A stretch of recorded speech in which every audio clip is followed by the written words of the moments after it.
je ne sais plus comment son nom. Voilà. En tout cas, je suis très content d'être là. Nous aurions aimé que cet atelier dure plus longtemps, mais pour des raisons de santé, nous n'avions pas pu être là plus tôt. Et puis, voilà.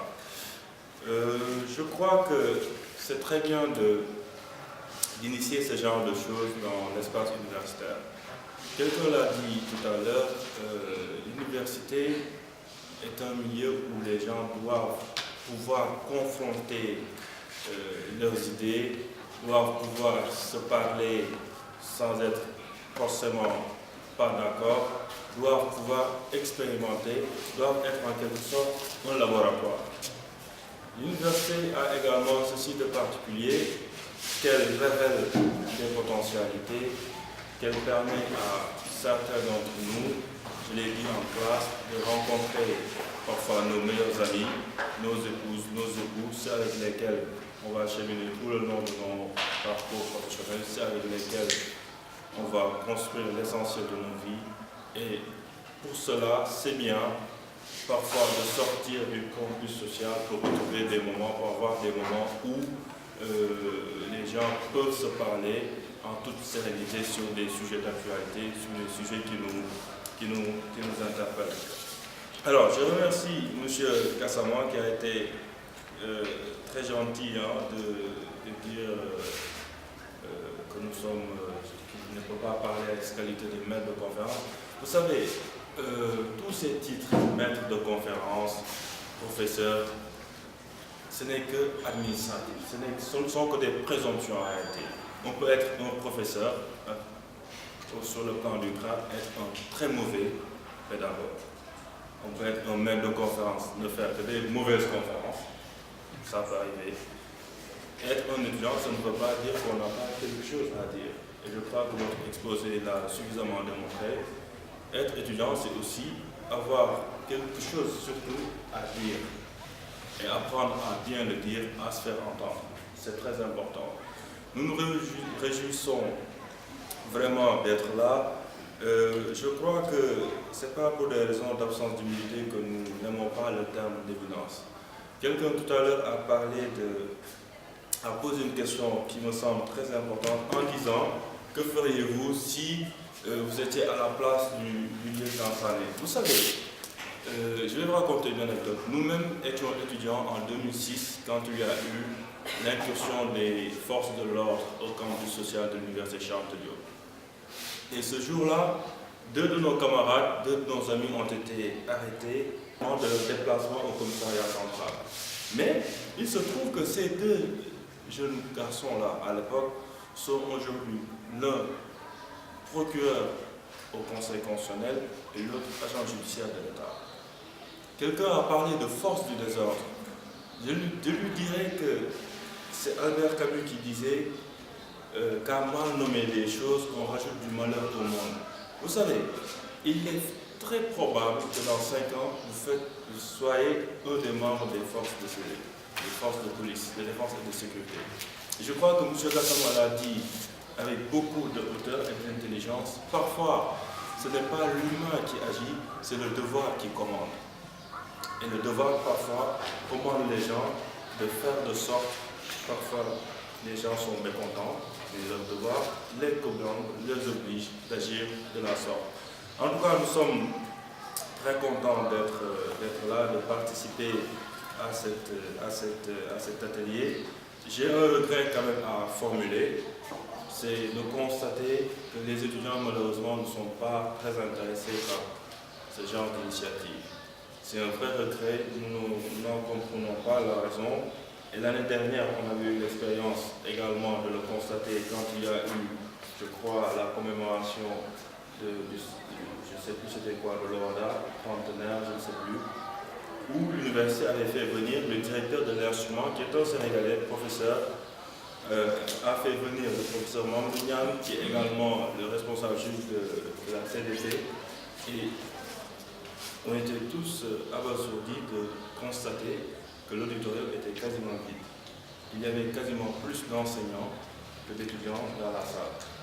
Personne ne comprend aujourd'hui pour quelles raisons les étudiants n'aiment plus le savoir, n'aiment plus l'émulation, n'est plus la confrontation des idées. C'est un regret que je constate parce que j'aurais imaginé que pour de telles rencontres, au moins les étudiants de l'UFR Sciences Juridiques puissent être là et que idéalement tous les étudiants de toutes les autres UFR aussi prennent conscience que ce sont des questions qui les concernent, qui les interpellent et sur lesquelles ils ont leur mot à dire. Je crois que c'est important. Aussi, je reviendrai sur ce qu'a dit celle qui a bien voulu. On était des heures qui n'ont pas été perdues. En fait, je crois que c'est ça l'éminence en réalité. Agir de sorte que les choses que nous faisons, les actes que nous faisons, puissent nous être utiles individuellement, mais également puissent s'imbriquer dans une perspective de cohésion sociale, d'utilité globale. C'est ça qui est le plus important. Donc, pour revenir sur le sujet du jour,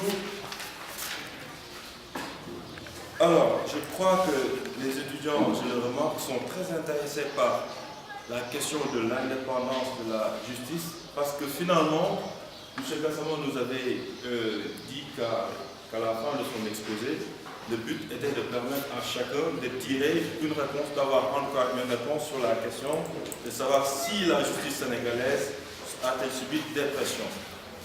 Comme nous ne sommes pas parfaits en bons juristes, cette question aurait mérité d'être reformulée. De Balla Gaye à Fallou Sène, je crois, justice sénégalaise subit-elle des pressions? Est-ce que de Balla Gaye à Fallou Sène, aujourd'hui, on est en mesure de dire que la justice a été rendue? Ce matin, nous disions que l'idéal de justice, l'idéal du droit, c'était la justice. Et nous avions rappelé qu'un auteur roman avait défini la justice comme étant celui de rendre à chacun ce qui lui est attribué. Chacun, ce qui lui est attribué, ce n'est pas pour les vivants, mais c'est également rendre justice à ceux à qui la vie a été arrachée. Moi, je crois donc, pour revenir dans le sujet, qu'il méritait d'être reformulé, dans le sens où ce qui devait nous intéresser, c'était de savoir si, en l'espèce, la justice sénégalaise a fait suffisamment preuve d'indépendance pour apporter une réponse à ses affaires. Une réponse à ses affaires. Monsieur Gassama a rappelé une belle phrase du président Téliko qui disait que la justice rassure, facile autant qu'elle effraie, en faisant une corrélation que j'ai trouvée pertinente entre les affaires qu'on a évoquées et l'indépendance de la justice.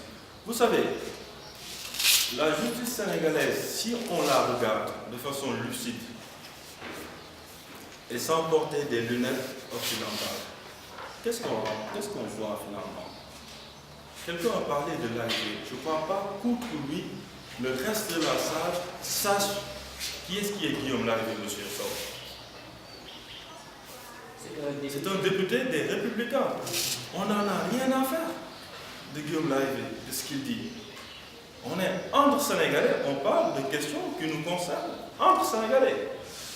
Et justement, cette référence en dit long sur comment nous-mêmes Sénégalais voyons notre sénégalité. Vous savez, il y a des problèmes à mettre en corrélation, comme vous avez parlé de corrélation, avec des narratifs exogènes.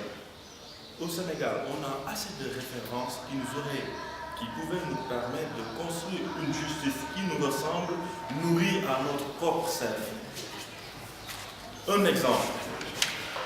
Comme on est des historiens, nul n'est parfait, rappelons l'affaire des prisonniers de Madianké. Un magistrat, Halima Diakhaté Kala, qui porte le nom d'un des grands amphis de l'université Cheikh Anta Diop, qui à l'époque était le cadi de la Diop, avait décidé que les prisonniers, comme leurs biens, devaient être dévolus à la Diop, aux Caïriens. Et c'est là qu'entra en scène un personnage politique. Moi, je crois qu'il est d'abord politique avant d'être spirituel, pour le coup éminent, qui lui a écrit une lettre en lui disant: tenez, monsieur le magistrat, il y a des principes, il est un des principes fondamentaux de la justice qu'on ne peut pas fier son jugement sur les seuls arguments posés par une des parties. Que faites-vous du principe du contradictoire? Aujourd'hui, vous allez prendre les prisonniers, les soldats de Chéreau et leur butin, leur donner aux Kayoriens sur le seul fondement des propos que les Kayoriens ont eux-mêmes établis. Que faites-vous du principe du contradictoire qui, par conséquent, permet l'administration d'une bonne justice? Ce personnage-là, c'est cher à nous, figurez-vous. Et Kalima Djadekala est allé voir la Diop en disant, mais ce gamin nous a vraiment insultés, parce qu'il dit qu'un homme de science qui est en collusion avec un homme de pouvoir, c'est comme une mouche sur des excréments. Il lui dit, soyez contents, vous êtes une mouche, nous sommes des excréments. Vous voyez qu'on oublie de raconter, de prendre des non-narratifs endogènes pour façonner notre propre identité. Est-ce que de tels modules n'auraient pas leur place au centre de formation judiciaire?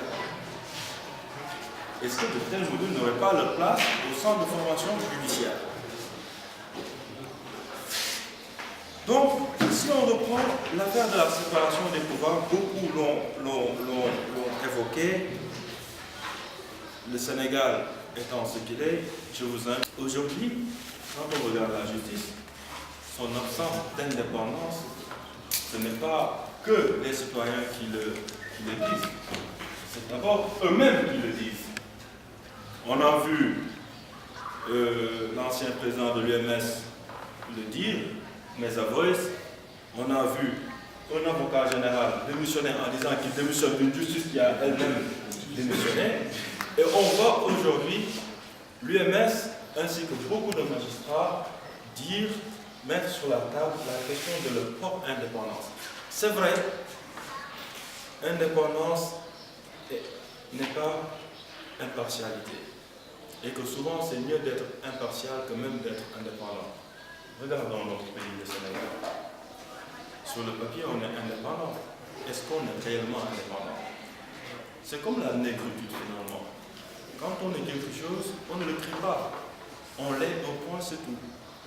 Les magistrats qui sont indépendants, il n'y en manque pas dans ce pays. Tout le monde sait qu'ils sont indépendants, eux ils ne le crient nulle part.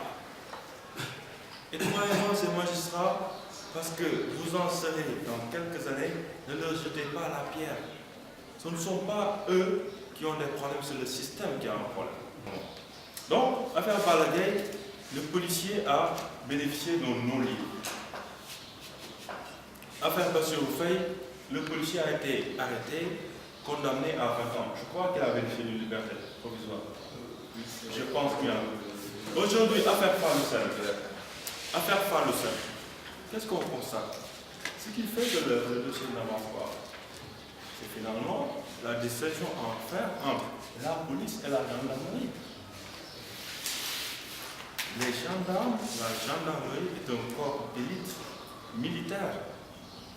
Et vous avez vu que lorsque l'affaire a eu lieu, le procureur de Saint-Louis a mené son enquête, l'a bouclé et a transmis qui de droit. Et depuis lors, rien ne bouge. Rien ne bouge. Est-ce que rien ne bouge parce que c'est l'exécutif qui veut que ça ne bouge pas? Est-ce que rien ne bouge ou c'est parce que les gendarmes qui ne veulent pas que rien ne bouge? Donc la question de dépression, il fallait en mon sens dire qui exerce la pression. Est-ce les pouvoirs politiques? Est-ce les milieux maraboutiques? Ça pourrait servir d'illustration parce qu'on sait, et avant-hier, le tribunal de Diourbel a condamné des convoyeurs de faux médicaments, et tout le monde sait que ces gens-là, d'une valeur de 2,2 milliards, ne sont pas les propriétaires. Et les commanditaires, qu'est-ce qu'on en fait? Est-ce que la justice ne subit pas aussi des pressions des milieux marocains? C'est une question. Donc, qui exerce les pressions, à mon sens, méritait d'être davantage mis en exergue, mais l'on a noté que vous n'avez pas éludé non plus la question de la pression qui vient finalement de la masse. Des masses. Est-ce que finalement, si l'affaire Fallou-Sen ne traîne pas, Ce n'est pas parce qu'il y a une différence notable, une capacité de nuisance, dans la capacité de nuisance entre l'université Cheikh Anta Diop et l'université Gaston Berger. Est-ce que si l'affaire s'était passée à l'UCAD, n'aurait-elle pas eu un sort plus accéléré que parce qu'elle s'est passée à l'université Gaston Berger?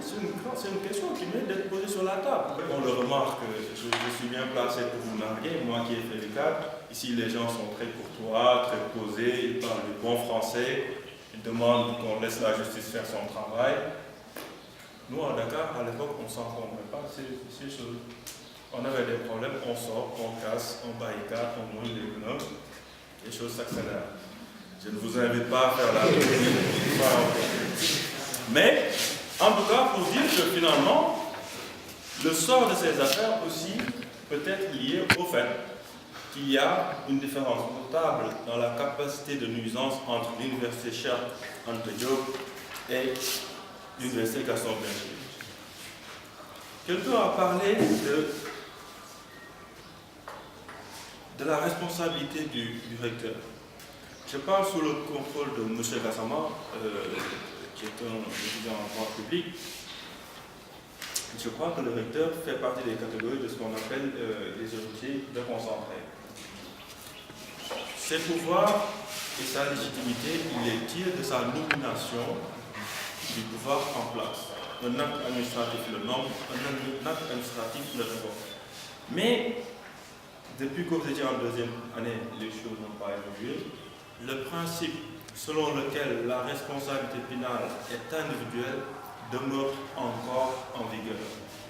Qu'est-ce que cela veut dire? Cela veut dire que ce n'est pas parce que le recteur a instruit les forces de l'ordre d'entrer dans le campus qu'il aurait à répondre des actes du flic qui a pris son pistolet et a tiré sur un étudiant. Ce n'est pas la même chose. Le policier qui tire sur un étudiant a une responsabilité individuelle que même son chef d'unité n'aura pas à prendre une peine selon son degré d'implication dans les faits qui lui sont reprochés. C'est pourquoi la loi pénale distingue le complice du coauteur, le receleur, de celui qui a commis l'acte principal. Donc, la responsabilité pénale et individuelle et la responsabilité du recteur n'aura pas à être mise en cause. Et je vais finir pour rappeler quelque chose que j'ai dit ce matin et que je vais répéter. Vous savez, pour revenir à l'indépendance de la justice, le problème, ce n'est pas tant que beaucoup de choses soient régulières. Le problème, c'est plus lié au fait qu'on regarde souvent la loi sous le prisme uniquement de la régularité, en oubliant la légitimité, l'efficacité et les perspectives. Souvent au Sénégal, on regarde les actes en disant c'est conforme à la loi, c'est ok. Si vous m'en parlez, je peux faire venir le directeur de l'UFR TRAC, qui est un ami, qui a été secrétaire général du CS, qui est plus outillé pour en parler. Pour dire que vous qui êtes là, nous qui sommes là, nous avons une opportunité extraordinaire de faire bouger les lignes. Vous avez, vous, des opportunités d'être des magistrats indépendants, des forces de défense et de sécurité qui savent ce qu'est le devoir, mais qui savent aussi que le devoir, l'obligation du service public qui s'imbrique de l'obligation de rendre service à son peuple, supplante l'ordre reçu de la hiérarchie. Si vous en êtes conscient, vous ferez de bons magistrats, de bons policiers, de bons administrateurs, etc., etc. Donc je vais terminer en réitérant mes remerciements à l'endroit de M. Seck, de toute son équipe et de toutes les personnes qui sont présentes. Personnellement, je ne suis pas très souvent à Saint-Louis, mais à chaque fois que vous aurez besoin de moi dans des initiatives pareilles, c'est avec beaucoup de plaisir que j'y reviendrai. Je m'excuse de ces propos plutôt incohérents. Nous sommes en ce moment un peu convalescents. Je vous remercie pour votre écoute très attentive. Je vous souhaite une excellente soirée et une très bonne journée.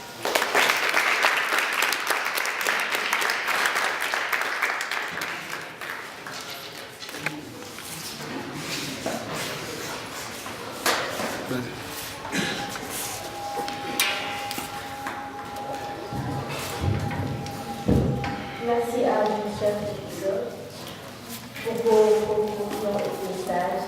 Nous allons honorer le dispositif ici à l'université.